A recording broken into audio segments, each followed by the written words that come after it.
Shalom bien-aimés de Dieu, shalom chez tous, j'espère que vous allez super bien, par la grâce et par la fidélité de notre Seigneur Jésus-Christ. Nous voici en ce deuxième jour, j'espère que vous allez très bien. Alors, la dernière fois, hier plutôt, nous avons vite accéléré les choses, nous avons très bien vite terminé les choses. J'espère que vous avez fait l'exercice également. Vers la fin, il y a eu un problème technique, mais je crois que tout avait déjà été dit, donc on n'avait plus besoin de revenir sur certaines choses. Déjà, les choses ont déjà été dites, j'ai parlé des exercices que vous devez faire. Beaucoup de personnes espèrent avoir les résultats différents, mais ne se préparent pas à avoir les résultats différents. Les gens aiment trop les choses de la dernière minute, ou encore les gens aiment trop, surtout les chrétiens. On aime faire les choses comme les choses sont là. On ne se prépare pas pour rien. Écoutez-moi très bien. Si vous ne vous préparez pas à une bénédiction, même si cette bénédiction arrive, elle sera pour vous un problème. Si vous ne vous préparez pas à une vie de délivrance, même si cette délivrance arrive pour vous, cette délivrance, au lieu d'être pour vous une bénédiction, sera pour vous un problème. Rappelez-vous très bien, le peuple d'Israël était en Égypte et ils étaient en train de crier. À un moment donné, ils ont quitté l'Égypte pour dire qu'ils iront à la terre promise. Ces mêmes personnes qui étaient fatiguées de rester en Égypte parce qu'elles n'ont pas préparé leur départ, parce qu'elles n'ont pas préparé leur délivrance, parce qu'elles n'avaient pas encore pris l'engagement au fond d'elles-mêmes de préparer leur délivrance. Ces mêmes personnes ont rencontré des problèmes compliqués et ces mêmes personnes-là, tous ceux qui ont quitté le peuple, tous ceux qui ont quitté l'Égypte pour la terre promise, tous sont décédés dans le désert, excepté Josué et Caleb. C'est comme ça que beaucoup de personnes, après une délivrance, ou beaucoup de personnes, après avoir reçu même une bénédiction, cette bénédiction est un problème pour eux. Vous allez voir des gens, la personne crie, il prie, elle prie jusqu'à recevoir, jusqu'à recevoir de l'argent. L'argent que tu es en train de prier pour avoir, l'argent arrive et c'est cet argent qui est son problème. Donc beaucoup de chrétiens échouent aujourd'hui, pas simplement à cause du fait que ces personnes n'ont pas la bénédiction, loin de là. Il y a beaucoup de personnes qui ont la bénédiction et la bénédiction devient un problème pour eux. C'est pourquoi j'aime souvent dire aux gens ça, si tu veux acheter quelque chose et tu sais que lorsque tu vas acheter cette chose va t'empêcher de dormir, n'achète pas cette chose. Si tu veux avoir quelque chose ou tu veux faire quelque chose et tu sais que cette chose que tu vas faire, cette chose que tu veux faire ou cette chose que tu veux acheter ou cette chose que tu veux avoir va t'empêcher de bien dormir. Bien-aimé de Dieu, ne fais pas cette chose, n'achète pas cette chose et ne cherchez pas cette chose.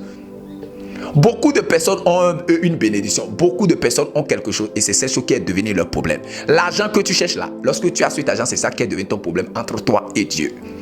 La femme que tu cherches, tu as trouvé la femme et c'est elle qui est devenue ton problème entre toi et Dieu. Le mari que tu es en train de rechercher, l'enfant que tu es en train de rechercher, tu as l'enfant, tu as le mari, mais c'est ça qui est devenu ton problème entre toi et Dieu. Donc beaucoup de personnes aujourd'hui ont recherché une bénédiction et c'est cette bénédiction qui est devenue leur problème. Pourquoi? Ils ne se sont pas préparés à la vie après la bénédiction. Nous aimons faire les choses comme les choses sont. Les gens, surtout les chrétiens, ne se préparent pas à la vie après la bénédiction. C'est pourquoi généralement et malheureusement bien sûr, beaucoup de personnes qui ont une bénédiction, après la bénédiction, c'est des problèmes qui commencent. Après la bénédiction, c'est des choses bizarres qui commencent. Pourquoi? Elles ne se sont jamais préparées pour la vie après la réception de la bénédiction. Regardez le peuple d'Israël. Regardez le peuple d'Israël. Le peuple d'Israël criait à Dieu pour avoir une délivrance. Après la délivrance de l'Égypte pour la terre promise, ça a été un problème pour eux. Et c'est pourquoi beaucoup parmi eux ont crié, beaucoup parmi ces personnes criaient. Oh, on était heureux en Égypte, on mangeait, on buvait de l'eau. Et c'est la vie de beaucoup de chrétiens. La vie de beaucoup de chrétiens. Lorsque nous allons rentrer dans la nouvelle année, vous allez voir beaucoup de personnes vont se souhaiter des vœux. J'aime dire souvent, et je vous l'ai dit, moi je n'aime pas personnellement qu'on me souhaite des vœux. Pourquoi? On peut te souhaiter des vœux. Si toi-même tu ne fais pas ce que tu dois faire pour que ces vœux se réalisent dans ta vie, tu ne verras même pas. Tout le monde entier peut te souhaiter des vœux. Ce n'est pas synonyme que ces vœux vont se réaliser. Si tu ne fais rien, tu espères que ces vœux vont se réaliser, ces vœux ne se réaliseront pas. C'est impossible. Rattaché à chaque chose que Dieu veut faire dans ta vie est rattaché à louer une connaissance, une lumière, une révélation, une clé. Tant que tu ne prends pas cette clé pour ouvrir la porte ou encore le portail qui va te permettre de rentrer en possession de cette bénédiction, tu n'auras pas cette bénédiction. C'est quoi nous sommes en train de dire qu'il est très important, la toute première des choses, de comprendre que lorsque Dieu nous fait grâce de vouloir rentrer dans une nouvelle saison, la première des choses que Dieu fait toujours, c'est de nous donner un pouvoir, une puissance capable de nous permettre de tenir. Pourquoi? Il y a plusieurs autres forces et plusieurs autres règnes et royaumes qui également veut t'empêcher de posséder les bénédictions qui se trouvent au niveau de l'autre porte. C'est pourquoi, rappelez-vous très bien, dans 1 Jean chapitre 1, le verset 12, la Bible déclare, il les a donné le pouvoir de devenir enfants de Dieu. Il n'y a rien que Dieu peut faire avec une personne sans préalablement lui donner un pouvoir. Lorsque les disciples étaient venus pour dire au Seigneur Jésus-Christ que même les démons nous sont soumis, Jésus a dit non, ne vous inquiétez pas. Je vous ai donné le pouvoir, moi là, je vous ai donné le pouvoir de marcher sur les serpents et les scorpions et sur toute la puissance du diable et rien ne peut vous arriver. Donc ne vous inquiétez pas, c'est moi-même qui ai tout géré. Et Dieu ne permet jamais à un enfant de posséder une nouvelle saison sans préalablement lui donner déjà le pouvoir, la puissance nécessaire, capable de lui permettre de se tenir face aux démons qui vont se lever, face aux entités, face aux dominations, face aux principautés et face aux esprits méchants dans les lieux célestes et face aux princes des ténèbres qui vont se lever face sur ce chemin de la porte de bénédiction que Dieu lui a donné. Malheureusement, beaucoup de personnes, nous ignorons cette partie, que lorsque Dieu veut nous permettre de rentrer dans une nouvelle saison, il y a un pouvoir que Dieu a déjà préparé pour que nous puissions accéder à cette nouvelle saison. Il est impossible dans le monde spirituel d'accéder à une nouvelle saison si vous n'avez pas une puissance nécessaire, un pouvoir nécessaire, capable de vous permettre de tenir face au règne des ténèbres. Beaucoup de personnes vont entrer dans cette 2026, échouer, et elles vont échouer. Pourquoi? Pas parce que Dieu a envie que ces personnes échouent, mais elles n'ont pas reçu la puissance et l'autorité nécessaire, capable de leur permettre de posséder la nouvelle année. Et lorsqu'on parle de pouvoir, de puissance et d'autorité, de l'onction nécessaire, il ne s'agit pas simplement d'une huile qui va être versée sur ta tête. Non, certainement pas. Il s'agit également de la lumière, de la connaissance, de la révélation que Dieu te donne. Et avec cette lumière, avec cette révélation, avec cette clé, tu peux rentrer maintenant en possession de ta bénédiction. Et j'ai dit, deuxième des choses, pour rentrer dans cette nouvelle saison que nous sommes en train de faire, il est très important de t'asseoir et de faire le bilan sur les choses que Dieu a fait dans ta vie. Les bénédictions que tu as reçues en 2025. Moi, j'ai reçu beaucoup de bénédictions en 2025. Beaucoup de bénédictions en 2025. Donc, il est très important de s'asseoir. Et nous allons travailler sur cette partie-là aujourd'hui. Deuxième des choses, ou troisième des choses plutôt, j'ai dit de voir les choses que Dieu t'a promis, mais tu n'as pas eu. Les bénédictions que Dieu t'a promis, mais tu n'as pas eu. Assieds-toi. Pose-toi de bonnes questions. Quelles sont les choses que Dieu m'a dit je dois avoir, je n'ai pas eu. Tu te poses ces questions. Tu travailles sur ça. Quatrième des choses, j'ai dit quels sont les caractères, les comportements, les attitudes que Dieu t'a dit tu dois laisser et tu n'as pas laissé. Tu dois dire je refuse de rentrer en 2026 avec ces comportements. Je refuse de rentrer en 2026 avec ces caractères. Je refuse de rentrer en 2026 avec ces attitudes. Je ne veux pas rentrer en 2026 avec ces mêmes comportements. Ces mêmes attitudes que j'ai, ces caractères que j'ai, ces attitudes que j'ai. Je ne veux pas rentrer en 2026 avec ces caractères. Non, je refuse. 2026, c'est une nouvelle année, c'est une nouvelle saison, c'est une nouvelle bénédiction. Donc, je ne veux pas rentrer avec cette bénédiction. Je ne veux pas posséder cette nouvelle saison avec les mêmes caractères que j'ai, les mêmes attitudes que j'ai, les mêmes comportements que j'ai. Non, je dois laisser ces comportements dans le passé. Je dois laisser ces comportements là-bas. Je ne veux pas aller là-bas avec ces comportements. Je ne veux pas rentrer dans mon 2026 avec ces comportements. Et les autres jours qui restent, nous verrons après. Les autres jours. Alléluia. Donc, ce que tu as commencé par faire là où tu es actuellement, tu écoutes le son de ma voix. Tu vas commencer par dire merci à Dieu. Dis-le merci, commence par le célébrer. Commence par lui donner toute la gloire pour ce qu'il a accompli dans ta vie. Dis Seigneur, je te dis merci pour tout ce que tu as fait dans ma vie, tout au long de cette année 2025. Merci Seigneur de ce que tu m'as préservé. Bien-aimé de Dieu, la vie que tu as, c'est un don de Dieu. Il y a des gens qui sont morts, beaucoup de personnes, millions de personnes sont morts en 2025. Mais toi, tu es en vie, c'est une bénédiction de Dieu. Et généralement, les gens croient que parce qu'ils sont jeunes, ils ne peuvent pas mourir. Qui t'a dit que les jeunes ne meurent pas? Les gens croient que parce qu'ils ont 40 ans, 25 ans, 50 ans, ils ne peuvent pas mourir maintenant. Qui t'a dit ça? La Bible déclare ton demain ne t'appartient pas. C'est aujourd'hui seul tu as. C'est aujourd'hui seul tu as. Donc ne crois pas que parce que tu es jeune que tu peux vivre longtemps. Non. Des enfants meurent. Donc si Dieu t'a fait grâce d'être en vie, c'est une bénédiction. C'est une grâce. Tu ne mérites pas. Généralement, lorsque nous sommes chrétiens, nous croyons que être en vie est une grâce pour nous. Ou encore, excusez-moi beaucoup, parce que nous sommes chrétiens, nous croyons que être en vie est un devoir de Dieu. C'est une obligation de Dieu de nous donner la vie. Non, ce n'est pas une obligation de Dieu. Le salut que nous avons là, Dieu a déjà tout fait. Donc ça veut dire qu'à tout moment, Dieu peut te rapatrier à la maison. Mais quand tu es dans le plan de Dieu, dans le calendrier de Dieu, Dieu peut te permettre de vivre encore, C'est pourquoi tu vas dire merci à Dieu. Merci Seigneur pour tout ce que tu as fait dans ma vie tout au long de l'année 2025. Merci pour tout ce que tu as fait dans ma vie tout au long de cette année. Oui, il y a eu des combats visibles comme invisibles, mais tu m'as tenu debout. Tu m'as fait grâce d'être encore debout. L'ennemi a tout fait pour m'ébranler. L'ennemi a tout fait pour me faire échouer. La maladie est venue, j'ai gagné. L'accident est venu, j'ai gagné. Les combats sont venus, j'ai gagné. La sorcellerie est venue, j'ai gagné. Merci Seigneur pour ta grâce et pour ta fidélité. Merci pour tout ce que tu as fait dans ma vie. Merci pour tout ce que tu as accompli dans ma vie. Merci pour les combats visibles et invisibles que tu as menés à mon égard tout au long de cette année 2025. Je viens pour te dire merci. Bien-aimé de Dieu, élève ta voix là où tu es et tu écoutes le son de ma voix et dis merci à Dieu. Généralement, j'ai réalisé dans ma vie que les chrétiens sont tellement ingrats que nous sommes incapables de dire merci à Dieu. Tu vas à l'église, on va dire à quelqu'un acclame Dieu et c'est comme si tu es en train de demander à la personne de soulever des bétons. On dit à quelqu'un crie alléluia, c'est comme si on a demandé à quelqu'un de soulever des bétons. Vous partez à l'église, on dit on va se lever et louer Dieu. Tu vas voir comment les gens sont en train de louer Dieu. C'est comme si on est en train de lui demander de soulever des bétons. Tellement ingrat et tellement sérieux, on veut faire de l'hypocrisie à Dieu. On veut montrer que nous sommes des hommes de VIP à Dieu. Dieu qui t'a créé. Lorsque tu vas mourir tout de suite, c'est des gens qui vont te trimballer. Le corps que tu es en train de protéger, les mains qu'on t'a dit d'acclamer Dieu, tu es en train de refuser d'acclamer Dieu. La bouche que tu vas élever pour dire merci à Dieu, tu es en train de refuser. Lorsque tu vas mourir tout de suite, laisse-moi te dire que tu ne peux même rien faire. Il suffit que des maladies t'attaquent même et tu vas crier. Vous savez, les chrétiens ont du mal à dire merci à Dieu. Quand vous allez rentrer, si quelque chose t'arrive tout de suite et tu as un problème de maladie et on dit que tu vas mourir, et on te dit, écoutez, la seule manière pour toi d'être guéri, c'est d'être, chaque jour quand tu te réveilles là, tu dois faire acclamation 1000 fois par jour. Je suis sûr que tout le monde, les gens vont faire ça. Lorsqu'on va te dire que ce que tu dois faire pour vivre, c'est de crier hey, hey, hey pendant 1 heure par jour pour pouvoir vivre longtemps. Je suis sûr que les gens vont faire ça. Mais viens à l'église, dis acclame Dieu. C'est comme si tu es en train de demander à quelqu'un de soulever des bétons. Viens à l'église, dis à quelqu'un de célébrer Dieu. C'est comme si tu es en train de lui demander de soulever des bétons. Tellement ingrat et tellement sérieux envers nous-mêmes, tellement hypocrite envers nous-mêmes. On vient sérieux aussi avec Dieu.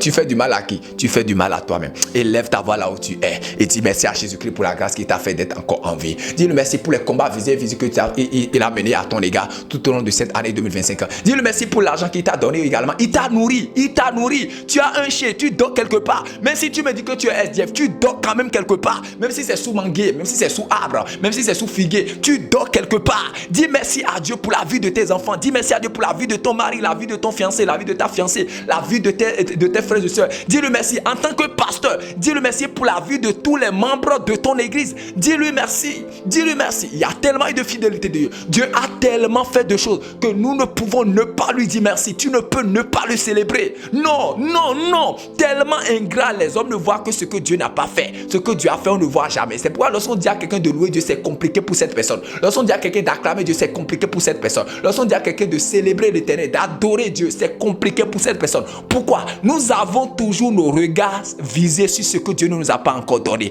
Nous avons toujours nos regards rivés sur ce que nous avons demandé à Dieu, nous n'avons pas encore obtenu. Mais nous sommes toujours incapables de regarder au moins ce que Dieu a fait pour nous. La vie que tu as là, il y a des gens qui sont morts. La bonne santé que tu as là, il y a des gens qui sont à l'hôpital. Tu es là et tu es en bonne santé. Bien-aimé de Dieu, il y a des gens qui sont emprisonnés. Tu es en liberté et tu ne peux pas célébrer l'Éternel. Tu es en train de marcher, tu es en train de respirer, tu es en train de voir, tu es en train d'entendre. Il y a des gens qui sont en train de soupirer depuis des années d'après Dieu pour recevoir une bénédiction, une délivrance ou une guérison ou une liberté. Mais ces personnes n'ont pas. Mais toi, Dieu t'a fait grâce de l'avoir. Dis merci encore à Dieu est compliqué. C'est comme si on te demande de soulever un béton. La vie du chrétien. Vous voyez la vie des chrétiens. Malheureusement, nous n'espérons même pas être reconnaissants avec Dieu. Et nous voulons des réponses, nous voulons des bénédictions. Même ton propre enfant, quand tu lui donnes quelque chose, l'enfant ne dit pas merci. Tu reproches à cet enfant que prochainement tu n'auras pas. Mais toi, tu fais ça à Dieu et tu es content. Tu es content. Changeons, changeons, changeons. Dis merci à Dieu. Tu ne peux pas rentrer encore dans cette nouvelle année 2026 avec les mêmes comportements, les mêmes aptitudes d'ingrat. L'homme est tellement ingrat envers Dieu, pas envers les hommes. Non, l'homme est tellement ingrat envers Dieu. Ah, Dieu ne m'a pas fait ça, Dieu ne m'a pas fait ça, Dieu ne m'a pas fait ça. Dis merci à Dieu, dis merci à Dieu, dis merci à Dieu. J'ai vu des gens qui ont dit si Dieu ne me bénit pas, si Dieu ne me bénit pas, j'irai ailleurs. Tu iras où? Tu ne peux pas avoir goûté Dieu et dire que parce que Dieu ne t'a pas béni, tu iras ailleurs. L'argent que tu as demandé à Dieu là, l'argent c'est l'argent. L'argent c'est quoi ça? Tu as demandé quelque chose à Dieu, tu n'as pas la chose, tu dis que si Dieu ne me donne pas, j'irai ailleurs. Tu iras où? Tu ne peux pas avoir goûté Dieu pour dire que tu iras ailleurs. Il n'y a pas d'ailleurs. Il n'y a pas d'ailleurs. Il n'y en aura pas. Il n'y a pas d'ailleurs. S'il y a d'ailleurs là, nous, on serait en train de prêcher Dieu. Il n'y a pas d'ailleurs. Le seul chemin, la seule vérité, c'est Jésus-Christ de Nazareth. Tu ne peux pas avoir goûté Jésus et dire que tu iras ailleurs. C'est-à-dire que tu n'as jamais connu Jésus. Quelqu'un qui dit qui parle comme ça, ou quelqu'un qui dit qu'il faut faire, moi, il va quitter, tu iras où? Tu iras où? Dis merci à Dieu. Célèbre-le. Donne-lui toute la gloire. Aujourd'hui, c'est un jour de remerciement. C'est un jour d'action de grâce. C'est un jour de célébration. Dis-le merci. Célèbre-le, glorifie-le, magnifie-le. Dis Seigneur, je te dis merci. Papa, je te célèbre. Adonai, je te donne toute la gloire. Je te dis merci, Seigneur, pour tout ce que tu as accompli dans ma vie. Merci, Papa. Merci, Yahweh, pour tout ce que tu as fait dans ma vie. Merci pour tout ce que tu as fait dans ma vie tout au long de cette année 2025. Merci pour tout ce que tu as accompli dans ma vie tout au long de cette année 2025. Je te dis merci, je te célèbre, je te glorifie. Mon âme te bénit, mon esprit t'adore, mon cœur te glorifie. Je suis reconnaissant pour tout ce que tu as fait dans ma vie tout au long de cette année 2025. Merci pour la vie que tu m'as donnée. Merci pour les témoignages que tu m'as donnés. Merci pour les combats visibles comme invisibles que tu as menés pour moi. Merci pour la grâce que tu m'as faite. Merci pour les bénédictions que tu m'as données. Merci pour les enseignements que tu m'as donnés. Merci pour la transformation que tu m'as donnée. Merci pour les révélations que tu m'as données. Élève ta voix là où tu es et dis merci à Dieu. Seigneur, nous te disons merci, Seigneur. Nous te célébrons, nous te glorifions. Papa, nous te disons merci. Nous t'exaltons, reçois nos louanges, reçois nos adorations. Sois célébré, sois glorifié, sois magnifié. Sois exalté, Papa. Toi qui es le Dieu, qui n'a pas changé. Tu es le changeur inchangeable. Nous te disons merci pour ta fidélité. Merci, Seigneur, pour les combats que tu as menés pour nous. Merci, Seigneur, des armées. Sois célébré, Papa. Sois glorifié, Père, sois exalté. Sois célébré, Yahweh. Sois honoré, Jésus. Nous te disons merci. Nous te célébrons. Nous te glorifions. Nous te magnifions. Reçois nos louanges. Reçois nos adorations. Merci pour tout ce que tu as accompli dans notre vie. Merci pour tout ce que tu as fait pour nous. Papa, merci, Yahweh, merci. Jésus, merci, sois célébré, sois exalté et sois glorifié, sois honoré et sois magnifié. Nous te disons merci et nous te célébrons. Dieu d'amour, Dieu de bonté, Dieu de toute gloire, Dieu de toute magnificence. Nous te donnons toute la gloire. Merci pour tout ce que tu as accompli pour nous. Merci pour tout ce que tu as fait pour nous tout au long de cette année 2025. Nous te disons merci, Seigneur. Nous venons pour te célébrer. Nous venons pour te glorifier. Nous venons pour t'exalter. Comment ne pas te célébrer? Comment ne pas te glorifier? Seigneur, nous étions pécheurs. Nous avons péché. Nous nous sommes livrés à la colère, à la haine, à la jalousie, à l'orgueil, à la médisance, à l'impureté, à la pornographie, à la masturbation, aux choses négatives. Mais tu étais toujours là. Ta miséricorde est là. Ta miséricorde est là. L'ennemi nous a fléchés, mais tu étais là. Tu nous as sécurisés. L'ennemi a tout fait pour nous disqualifier de ta grâce et de ta miséricorde. Mais tu es toujours là. L'ennemi nous a attaqués, mais Christ était là. Il nous a attaqués, mais tu étais toujours là. Nous te disons merci, Papa. Nous te célébrons, Papa, pour ce que tu as fait pour nous. Merci, Seigneur, pour les combats visibles, les combats invisibles que tu as menés pour nous. Merci, Seigneur, pour la victoire que tu nous as donnée. Merci pour la joie que tu nous as donnée. Nous te célébrons, Papa. Nous t'exaltons, Papa, malgré nos iniquités, malgré nos fautes, malgré nos colères, malgré nos jalousies, malgré nos amours du monde, malgré nos amours des choses mondaines, malgré nos amours des choses sataniques. Tu étais toujours dans la barque. Oui, lorsque nous étions en train de dormir, l'ennemi nous a attaqués. L'ennemi nous a attaqués. Mais toi, tu étais toujours là. Depuis le premier jour de cette année jusqu'à ce jour, Papa, tu as toujours été avec nous et nous sommes reconnaissants, Père. Nous te disons merci. La mort a frappé. La mort a frappé à la porte, mais tu as fermé cette porte. Nous te disons merci, Seigneur. L'accident était venu pour nous attaquer, pour nous tuer, mais Dieu était toujours dans la barque. La maladie était venue, mais Christ était toujours dans la barque. Seigneur, nous te disons merci. Merci, Papa, nous te disons merci. Jésus, nous te célébrons. El Shaddai, nous te célébrons. Père, nous t'exaltons. Nous t'honorons, Papa. Reçois nos louanges, Père. Reçois nos adorations. Sois célébré, Jésus. Sois glorifié, Papa. Sois magnifié, Père. Sois célébré, sois glorifié. Sois honoré, sois magnifié. Yahweh, merci. Jésus, merci. Roi des rois, merci. Adonai, merci. Papa, reçois nos louanges. Père, reçois nos adorations. Sois célébré, Jésus-Christ de Nazareth. Sois célébré, Yahweh Shabbat. Sois célébré pour tout ce que tu as accompli. Sois célébré pour tout ce que tu as fait. Sois honoré pour tout ce que tu as fait. Nous t'exaltons, nous te célébrons, nous t'exaltons, nous te glorifions, nous t'honorons, Papa. Merci Jésus-Christ de Nazareth. Merci Dieu d'amour, Dieu de bonté. Merci, Papa, pour ce que tu as fait pour nous. Merci pour tout ce que tu as accompli dans notre vie. Reçois nos louanges, reçois nos adorations. Reçois nos louanges, reçois nos adorations. Reçois nos louanges, reçois nos adorations. Sois célébré Jésus-Christ de Nazareth. Papa, merci Yahweh, merci. Roi des rois, merci Adonai, merci. Nous te disons merci, Seigneur, pour ce que tu as accompli dans notre vie. Ce jour, nous voulons te dire merci. En ce jour, nous voulons te célébrer. Dis merci à Jésus là où tu es. Dis Seigneur, nous te célébrons. Jésus, nous te glorifions. Yahweh, nous t'exaltons. Papa, nous te disons merci. Nous te célébrons, Papa, pour ta protection dans notre vie. Merci pour ta sécurité dans notre vie. Merci pour ta grâce dans notre vie. Merci pour ta faveur dans notre vie. Merci pour tout ce que tu as accompli dans notre vie. Nous te disons merci, nous te célébrons. Reçois nous l'on, reçois nos adorations. Papa, sois célébré, Seigneur. Merci, Seigneur, tes armées. Élève ta voix là où tu es et dis merci à Jésus. Les charou kabane varu karande les autorinda doa. La rakendalo rakabali varando les autorinda doa. Les rande les keveria rakendalo rakaba. Mazebra de varu karende les autorinda. sotorinda doa. Les ratundalia rakimba la hadagorundo voria. Les prinde le veru karadi la sakobalande hadurombo dia rakaba. Manzebrande le varuka ande le sotorinda doa. Les charakende les sotorinda doa. Les rakenda lo rakaba le varando le sotorinda doa. Les rakenda lo rakaba le varuka rondo le sotorinda doa. Les charikatundalia varhadagaba. Manzebrande varukarinde le sotorinda doa. Les charikabali varuka rondo le sotorinda doa. Les rakende le veri kurade la sukabadwa. Les rande le veru karundo le sotorinda doa. Les charikarundo le sotorinda doa. Les rakabala varukorundo le sotorinda doa. Les rikebali varukarande le sotorinda doa. Les charukabali varakurundo le sotorinda doa. Les rakabala varukaragabarando le sotorinda doa. Les riketerundo le sotorinda doa. Les charakinde le veri karundo le sotorinda doa. Les rando le sokobodia. Mazebande le veri kurandaga. Les charukabande la varukabande les sotorinda doa. Les prinde le veru karande les seterinde doa. Dis merci à Jésus qui Nazareth. Dis papa, je te célèbre. Yahweh, je te glorifie. El Shaddai, je te donne. Je t'adore. Je te dis merci papa. Je te dis merci papa. Papa, c'est au nom de Jésus-Christ de Nazareth nous avons prié. Amen. Bien-aimés de Dieu, aujourd'hui c'est un jour de remerciement. Ce que je vais vous dire, on va arrêter notre prière là, je vais prier pour vous. Tout au long de cette journée, je vous encourage à dire merci à Dieu. Peu importe ceux qui vont essayer de vous frustrer, de vous énerver, de vous mettre en colère, ne vous mettez pas en colère. Dites merci à Dieu. Prenez cette journée et dites merci à Dieu. Prenez cette journée et rendez grâce à Dieu. Dites-le merci pour tout ce qu'il a fait dans votre vie. Que Dieu vous bénisse abondamment. Que la bénédiction et la main de Dieu soient sur vous au nom de Jésus. Alors, l'une autre information que je vais vous dire. Généralement, avant de posséder une nouvelle année, autrement dit, il faut faire le bilan de son année. Donc, avant de rentrer dans la nouvelle année, en réalité, on doit faire le bilan également des bénédictions que Dieu nous a données et faire d'offrandes à Dieu de manière conséquente. C'est très important. Tu ne peux pas terminer une année sans dire merci à Dieu, sans rendre grâce à Dieu. Ce que je vais vous dire, c'est-à-dire qu'en réalité, avant la fin de cette année, pour pouvoir rentrer dans la nouvelle année, on doit faire une offrande de remerciement à Dieu pour l'année qui vient de s'écouler. Et on doit faire en même temps une autre offrande d'action de grâce de possession de la nouvelle année.